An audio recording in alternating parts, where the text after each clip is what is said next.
Hi, we're in Beersheba Springs, Tennessee, at the Beersheba Springs Old Hotel. Now, this old hotel means a lot to our family because my great-great-grandfather, Benjamin Silas Cagle, was very instrumental in erecting this hotel. John Armfield was a very rich man before he went into the Army, and he had a lot of gold, and he had Benjamin Cagle, my grandfather, and Nathan Bracken, an old Negro slave, and a man named Jack Dykes. These people helped him bury his personal things at that point. The gold, according to my grandfather, the story told to him by his grandfather, Benjamin Silas Cagle, the gold amounted to 200 pounds. This was divided into 20, 50, and 100 sacks.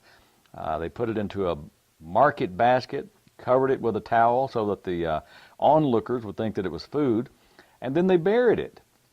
Then Colonel Armfield detailed them to bury this around the ground there, actually in the back of his old homestead.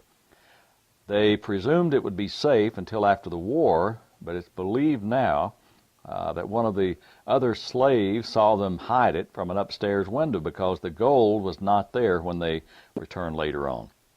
Whatever really happened to the gold, different stories we've heard from time to time, down through my grandfather.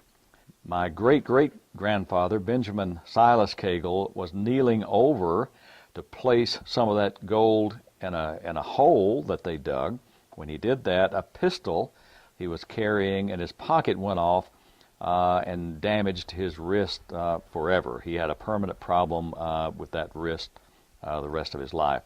We're told also from the family notes that Armfield's other values such as cut glass, silver, jewelry, and so forth were placed in an old well on the Cagle's residence at Beersheba Springs.